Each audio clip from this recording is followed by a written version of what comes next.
Hello, I'm Gregory Kosinvosky. I am a scientist at Lawrence Livermore National Laboratory, and which is in Bay Area, Northern California. I emigrated to Omaha uh, when I was around 13 from Minsk, which is currently in Belarus, formerly, of course, everything in USSR. Um, I emigrated directly to Omaha, went to high school here.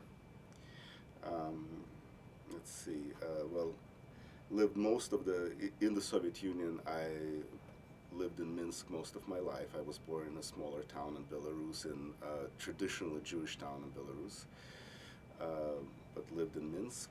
Uh,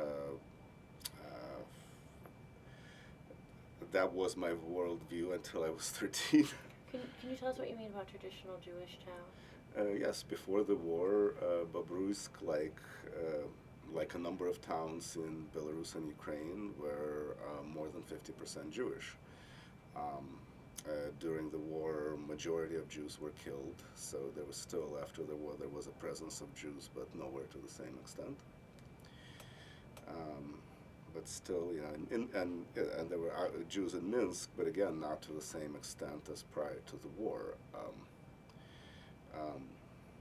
Prior to the war, Belarusian and Yiddish were officially the two main languages of the Belarusian Republic. All the science were in four languages, including Russian, but if there were only two languages, it was Belarusian and Yiddish.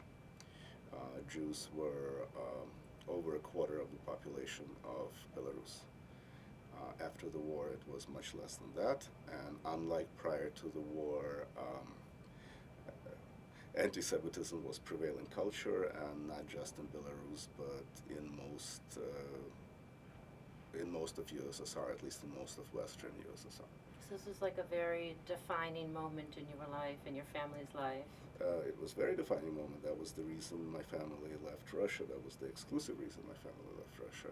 My parents, the information about the West was scarce, virtually non-existent, or at least reliable information. And the only impetus for leaving USSR is at that time was anti-Semitic persecution at every level, uh, from everyday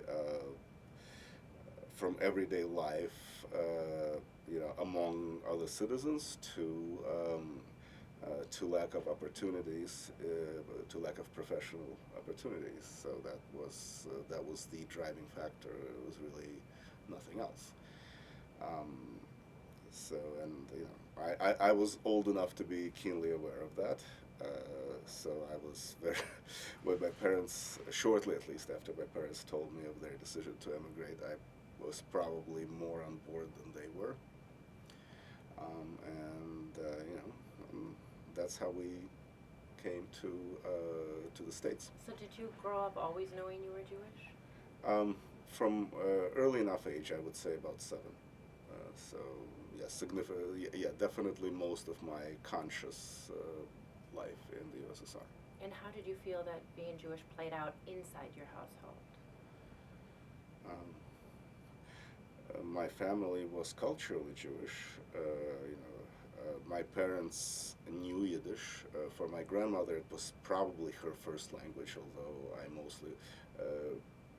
I mostly heard in Yiddish conversationally when older people would meet and talk among themselves. But my family was culturally Jewish, very, you know, very keenly aware of that, and and that's I think that's both consciously and unconsciously how they raised me. Um, so that's so my sense of identity was quite strong, and it certainly didn't hurt that the surrounding world identified me as a Jew very strongly as well. Maybe not in a positive way, but in a definitive way. And why do you think that was? Um, why. Yeah, like why? Is it about a line on the passport? Did people It view was you physically as Jewish? it was a line on the passport, or in my case, line in the in the class in the class student book entry next to my name. Yes. Yeah, so that was. I mean, it was nationality. Was it? I mean, we didn't. Kids didn't have passports, but kids had um, their entry in a class book where where all the grades were recorded, and next to a student's name was another line, nationality, and Russian, Belarusian, Ukrainian, Georgian, Jewish. So that was very prominent. There was no mystery about your identity. So. So how did you personally feel that impacted you? Did you feel that teachers were negative towards you, or students? In my case, well, students, yes. In my case, I was fortunate that I did not have, personally, I did not have negative attitude from teachers, which was critical. I knew many Jewish children that did have highly anti-Semitic teachers and suffered greatly for that. You know, in my personal case, that wasn't so, but student anti-Semitism from other students was fairly pronounced. Not all of them, but significant number. So how did that manifest itself? Like you would. Teasing, or yeah, that's probably most prominent. So you felt socially isolated. Um, you felt different. You know, it doesn't mean that I didn't have social interactions, but that was part of the social interaction. In the eyes of most of the population, including kids who took it from their parents, um, you know, being Jews were Jews were people with real or metaphorical horns, depending on who you ask. So that was general attitude, and encouraged by the state, but also frankly encouraged by Russian history. You know, Russia was traditionally anti-Semitic, and actually in the short period between, let's say, 20s and 40s, that was strongly discouraged by the state, and then the state started encouraging it again, and maybe as strongly as ever. And it didn't take long for population to respond positively to that encouragement. So, yeah. Did you ever celebrate any Jewish holidays? No. So my parents, no, we did not. I think the only connection was that once a year, obviously around Passover, uh, there was they bought a box of matzah that was delivered to our door from some underground bakery, and then I think we ate it year round as crackers. That was that was the extent of religious Jewish observance, if you can call it that. So no, my only reference to Jewish holidays was from reading novels by Sholem Aleichem, where these holidays were referenced, but I did not really I did not really celebrate them until coming to the States. Yeah. When your parents said that they wanted to come to the United States, what you mentioned you were very positive about that. What were your thoughts on it? Did you know other people were leaving? I Shortly thereafter, there were other. I did not have so where I lived. There were many other Jews in that part of the town where we moved to, rather, when I was around 7. There weren't many other Jews, but after my parents told me of our plans, I realized a few other families that I knew were thinking about or leaving, and so I mean, again, though, I don't know if it was they didn't have any more information to share with me than my parents. It was just, I don't think it was because they wanted to leave. It's because if they told me that over there there's less anti-Semitism. That's honestly the only thing they could tell me. What the life was actually like in the United States, none of us knew. It was almost complete lack of information. So. So, do you remember going to Rome? I remember going to Rome, well, to Vienna and then to Rome. I remember both Vienna and Rome fairly well from those times. Can you tell us something about what that was like? Well, so Vienna was actually the culture shock of the amounts of food and consumer goods available in stores. Again, relative scarcity was the norm. I mean, we were closed and we were not hungry, but there was scarcity of most things other than the most basic food stuff and I guess the most basic clothing. So the first shock in Vienna was the enormous availability of consumer goods. It was very hard to imagine without any prior information. I mean, other than that, Vienna was beautiful. Rome was beautiful. It was nice from purely tourist point of view. It was also unnerving because we realized it was a very transitory situation, and again, some unknown life yet was waiting for us somewhere, still not well defined at all. So it was exciting. It was pretty, and um, unnerving. So we it took us. So I believe from the time we left the USSR to the time we came to Omaha was just around 2 months. So a little over 2 months.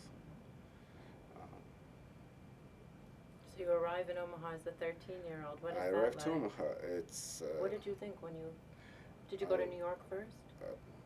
Only to the airport. So I saw that was a huge city, and then we arrived in Omaha, and it was a very rural place, right? You don't because the city usually associates something that on average 4 or 5 stories and higher. And here, and not just Omaha, but in most U.S. towns, yes, you have that in the downtown, and then you have suburbia, which is different, very again neither good nor bad, just different. But that was clearly that was clearly prominent. You were used to large apartment complexes. Yes, large apartment complexes and very small apartments. So yes, it was. It was immediately obvious that the quality of life was considerably higher. So that's again, there was no question about it. Even at first, when we had fairly meager, support from the just basic support from the Jewish community plus food stamps before my parents found work. Even that provided for a considerably higher standard of life than we were used to previously. And of course, as soon as my parents found work later that year, I think my father found it about 5 or 6 months, about 6 months after we came to the States. It became even higher. Was that a stressful time for you? I mean, Yes. 13 is a real Yes. transitory time It's a stressful time. My knowledge of English was minimal, so I had to learn the language quickly and adapt to a school environment quickly while learning English language. I would say the most stressful time was so I came in at the end of April of 1980, and I think I even went to a couple of months of eighth grade classes, which was, you know, even harder. So the first full year, my ninth grade in the fall of 1980, spring of 1981, that was probably the most stressful year. But as soon as my English got better and I adapted, I think my recollection of the 3 last years of high school in Omaha were very good. I enjoyed myself a lot. Did you go to Central? I went to Burke. Burke. I went to Burke. So yeah, I enjoyed that time very much. What did you think of watching your parents sort of make this transition? Well, I thought they did very well. They came to a new country in their mid-40s, really, mid-40s, and with very little or no English. And I think they did very well for themselves. And again, I know it wasn't easy at first. So, I admire them very much. I don't know if how I would have done coming to a completely new country with a different language in my 40s. And I was glad not to find out. So, and again, seeing how they did it, encourages you to have a more positive attitude about, your own challenges in life, whatever they may be. So what was your interaction with the Jewish community here? Did you have any? Yes, came here.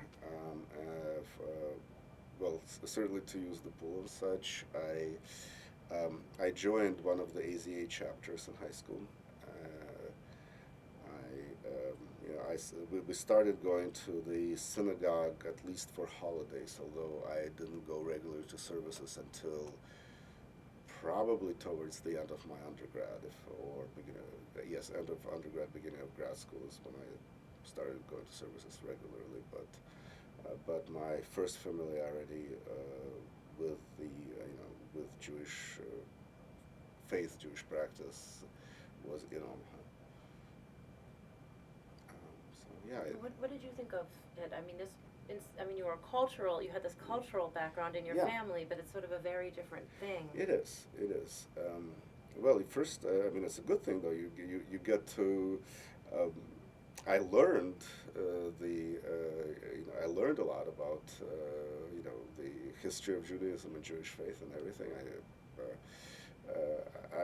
I love history in general, and this in particular is my history. So that makes it that much more interesting, and obviously that much more personal. And so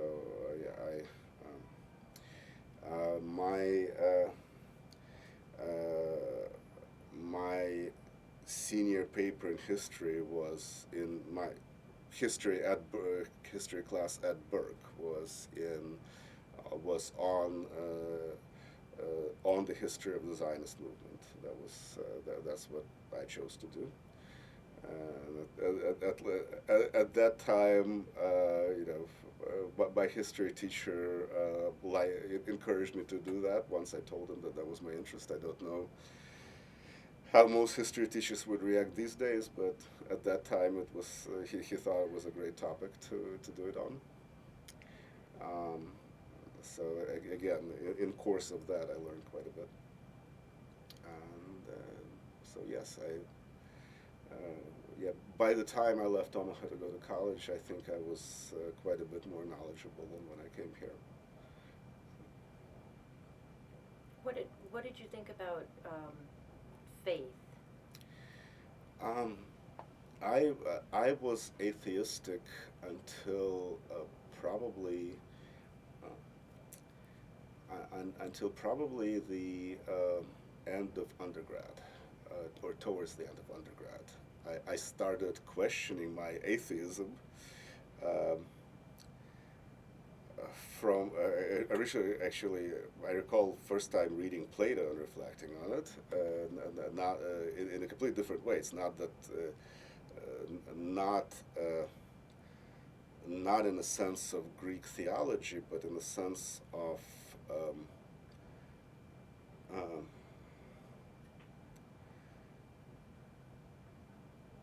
in the sense of reading, uh, uh, wonderful thoughts of a great philosopher in the absence of Jewish faith, obviously, right? Since Plato was in no way Jewish, I realized that um, moral, what I consider to be key moral concepts of this advanced civilization, were so much inferior to key moral key moral laws of uh, what was supposedly a primitive semi-nomadic tribe, 500 years earlier. And I decided that um, primitive semi-nomadic tribes um, don't get superior moral philosophy out of nowhere. So that was initial questioning of my atheism. So I don't. Interesting. Yeah. Uh-huh.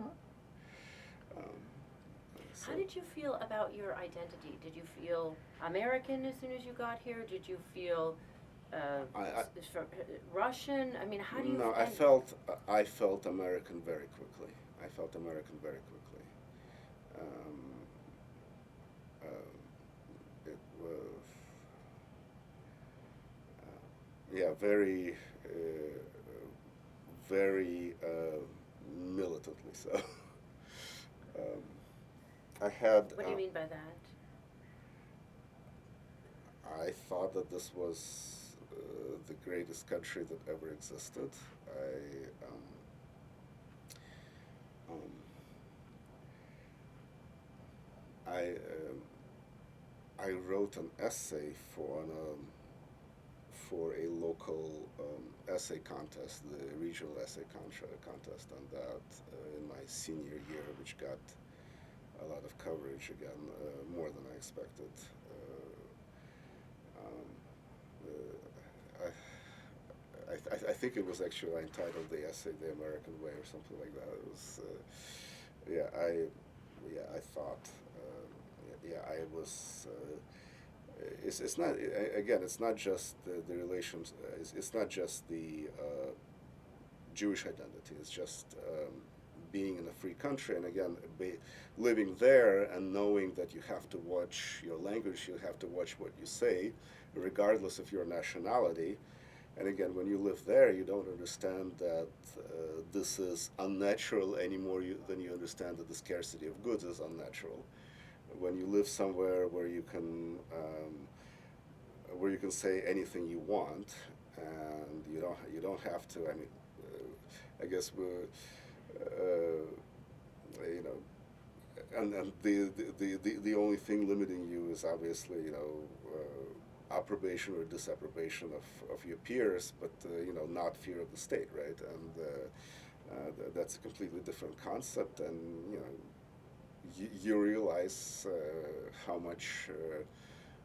you realize how important that is, and you read a little bit and you realize that it's not. Um, it, Again, freedom is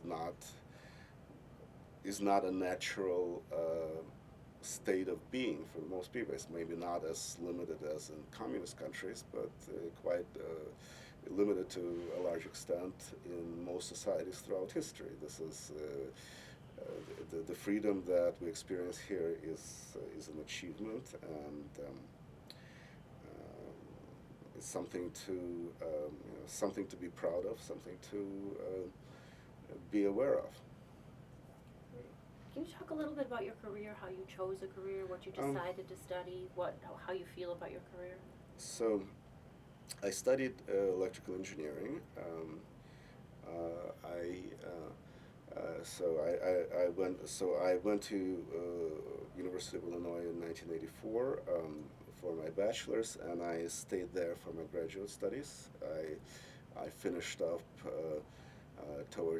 finished up everything towards the end of '94, and so I had my I wrote my dissertation in electrical engineering in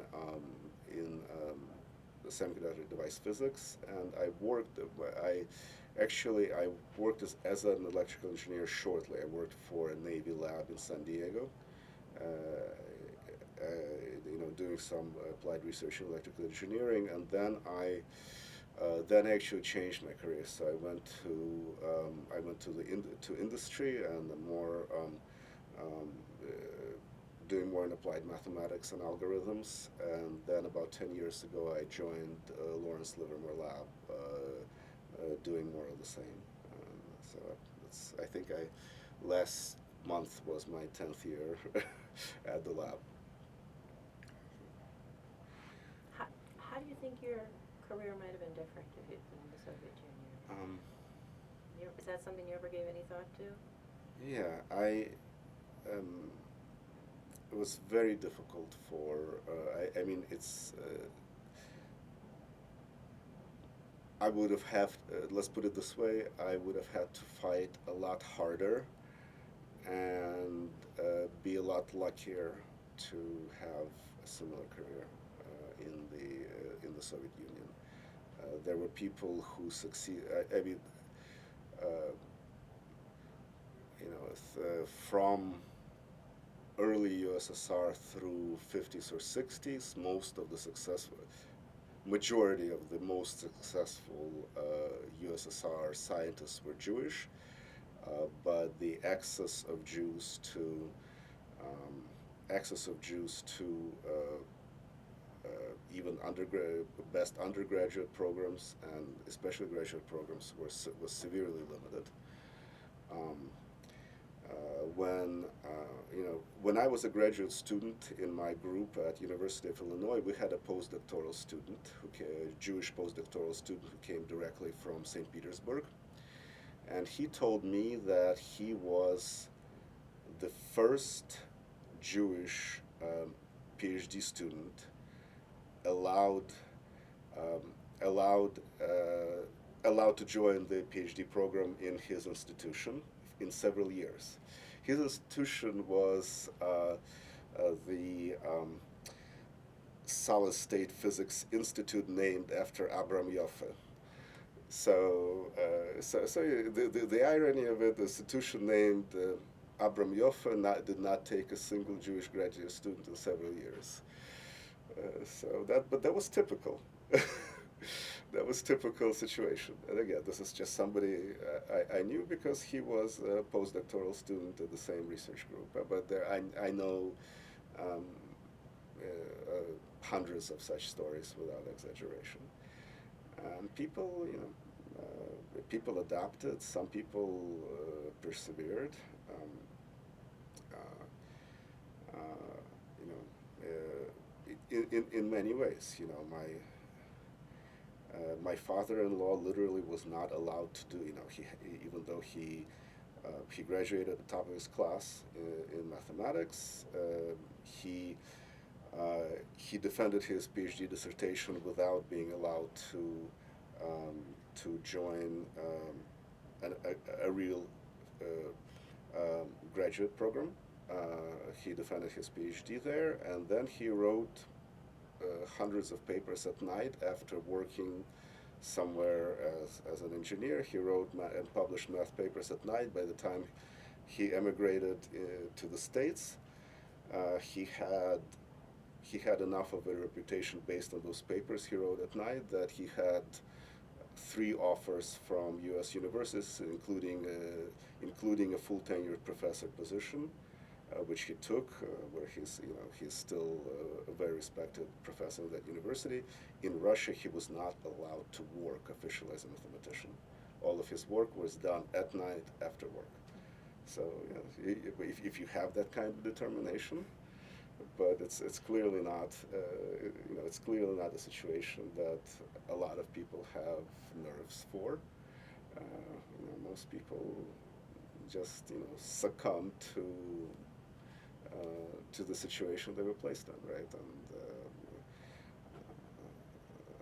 And again, this is a story that's close to my home, but there are hundreds of stories like that, and even more stories of people who just gave up. So This is fascinating. yeah. Do you think you could talk a little bit about how you chose sort of cultural circles that you joined, and did you want to stay within sort of the FSU community? Did you feel that how did you feel as sort of an immigrant in the United States? Well, uh, one thing about emigrating to Omaha as opposed to New York or Chicago is uh, you get to real America very quickly, right? It's not it's there is no I had a close friend who of the same background, but majority of my friends here were not. When I first came to the university, I think my first year I didn't know a single Russian speaker. My community was entirely American. I connected with the Russian speakers later on. So I have um, I have an old circle of friends who are completely American and with no immigrant background, and I have a circle of friends who share my background, and I think I like it that way. How do you think your children see themselves? Well, they're American for sure. My daughter speaks Russian. My son understands Russian. He doesn't speak it very well. Um, and Did you speak Russian at home when they were growing up? probably not enough. Some people do a better job of that. Um, but they, again, so interestingly enough, they do have. They both have friends who are children of Russian-speaking immigrants.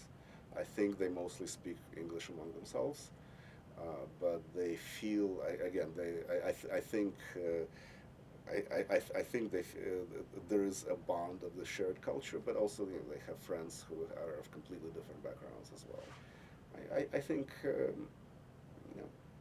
I think they're probably better off that way. I think it's a little bit of a richer background that way. And what were your thoughts in terms of bringing up your children, religious or not religious? I took them to services. Again, I think they were more. They started questioning more when they were growing up. My daughter, through teenager years, um, I think she was a lot more skeptical. Now, I think she's spiritual. I don't know if she considers her religious. She is spiritual. She goes to a synagogue often. Um, she took some classes with rabbis. Um, my son, my son has more of a formal Jewish education. He went through Hebrew day school through grade 4. Again, right now he's in a teenage his question, but he is definitely so he knows Judaism. They're both culturally Jewish. They're both Zionists. And yeah, as I said, my daughter, I think in her early adulthood, she thinks it's important. I think she thinks that Jewish spiritual life is important. And I hope my son does as well when he's a little older. So, That's fantastic. yeah. It's so interesting to think about sort of how you have this really intense experience when you're 13, making this huge shift in your Yeah. life. I mean, that's the age that young Jewish boys bar mitzvah. Yeah, which I didn't have, by the way. It was like I think it was too much change at that time to think about it. But you sort of become an adult through this Yes, experience, yes, exactly, right? exactly. Did it feel that way? Did you feel sort of like you grew up very fast? I don't think I reflected on it at the time, but yes, I would say so. You know, looking back, yes, absolutely. Yeah. And you mentioned little ways that you think coming to Omaha was different than maybe going to Brighton Beach, right? Yeah, yeah. Did you have, what were your other thoughts on that? Did you have a sense of what the Jewish community was, why they were bringing people here, or what, how you fit into that? Um, well, I thought that they were there to help, and we had, you know, we had great volunteers. We They came over a lot. Actually, the two volunteers we saw the most were Shirley and Miriam Simon, and we saw them virtually every week for many months. You know, they, including, you know, they would drive kids somewhere. You know, I recall Shirley bring a car full of kids to JCC pool, and you know, they were wonderful. Kind of, they were the face of the Jewish community that brought us in. You know, it was, literally, and it was obviously, no, it was obvious that they did it because they wanted to, right? So, yeah, it's, Did you know about Shirley's other activism? I knew, I knew nothing at the time. I knew, I only found out about it later. You know, as I said, to me at that time, she was just one of the volunteers, or one of two volunteers in our case, who spent the most time with us. We had other people who helped, um, and other people who became friends, other members of the Jewish community who became friends with us around that time and a little later. But yeah, I didn't realize the extent of her work, and it came. I think I don't think I realized it until I left Omaha and you know, started being more of a guest here. Um, I think by that time I knew, but just as a story, I think it was 3 years ago. I went to a talk. Unfortunately, I forget the gentleman's name, but he was one of the leaders of the San Francisco movement for Soviet Jewry. There was a very strong movement in Soviet Jewry in San Francisco, and after his talk, I came up to him and I thanked him. I told him that my family emigrated in 1980. He said, and so this man asked me, so where did your family go? And I said, Omaha. He said, oh, say hi to Shirley. So, so it was. You sort of realized at that point she was known. Yeah. At that point, I already knew, but that was, I would say, you know, that was kind of the encapsulation of it, of how much she did, you know, on, you know, for the entire movement, not just what was happening in Omaha. So yeah, and again, and it was. Yeah, there was, yeah, and of course, you know, they were also modest, right? In the sense we were, you know, you know, she would drive me places. You know, we visited the Goldstein home many times, and it was very, you know, it was very pleasant, and you know, they were pleasant. They were always friendly and helpful. They were and very modest in every way. So yeah, I didn't hear from her how much she was doing otherwise.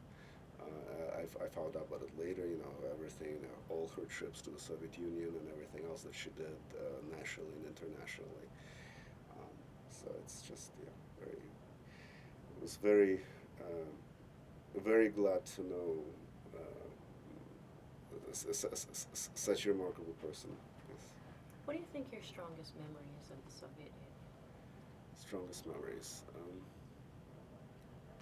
Well, I don't know. It's again, you know, part of it was just the place where I was growing up, right? So a lot of it is personal memories where I went with my family, where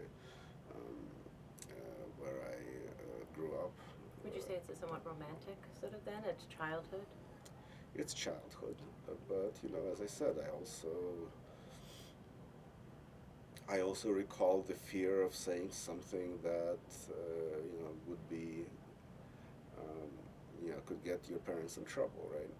Yeah, by the time I was 11 or 12, I was aware that that's a thing. Sense of fear again, even though the times we lived in were nothing like the 30s or the late 40s, early 50s, but still, there was a definite sense of peril in certain situations, and you just again you treat that as a fact of life. Um, I I remember the very long lines for food and everything else again as a fact of life. Just that's what everybody did. They stood in those very long lines in hope of getting stuff. And I don't think that's romantic, but it's just something you did. I had um, there was a food store between my home and my school, which I passed. So I passed it daily, right? And so I had this 3 ruble bill and this kind of net bag in my pocket, just in case if you pass something and they have something that they usually don't sell, you could, I could buy it. So again, it's life. It's just part of life. Um, so and and again, there were things, and obviously like in for everyone, there are many things that I remember fondly. That was I grew up there, right? But never been there since. Do you have any interest in going? I don't know. I don't know. It's not sure. We'll have to decide. Yeah. I was right now, at least, it's not. Until the Soviet Union fell, it wasn't even a question in my mind. I remember first number of years in the States waking up from nightmare that I am back there, a recurring nightmare of being back in the USSR, waking up in cold sweat. So yeah, until that whole thing went down, the very idea of returning, even on a short trip, was just not there at all, not there at all. Since then, I thought about it briefly a few times, but I guess it's not a priority. Yeah. It's a wonderful story. Wow, you're a good storyteller. You get some of that from your dad, right? Probably. Have you heard his interview? No, not yet. Oh, you will enjoy it. Yes, I will. I think he sent me a link. I should do. Oh, yes. Yeah. Is there anything else you want to say? This is really great, but are there other things you want to talk about? I don't know. Is there anything you want to ask about? I'm just listening. It's a really powerful, I mean, yeah. It's great stories. We have a young woman who came from Ukraine in '92. She just finished her postdoc at Harvard and is now at UPenn. She wrote a graphic novel called Soviet Daughter, Julia Alexeyeva. She's coming here. Oh, interesting. You might be very interested in her novel. It's like a memoir about her life and her great-grandmother's life in the Soviet Union. Alexeyeva. I'll email you the Yeah. information. And so that's sort of what she did for her thesis, is she wrote this graphic novel. Even though she was younger, even though the language was easier for her, she didn't understand why sort of normal life ended and she was somewhere which was so different. It's fascinating that you have such different stories. Yeah. It's really fantastic. Thank you. What a gift. Oh, thank I you.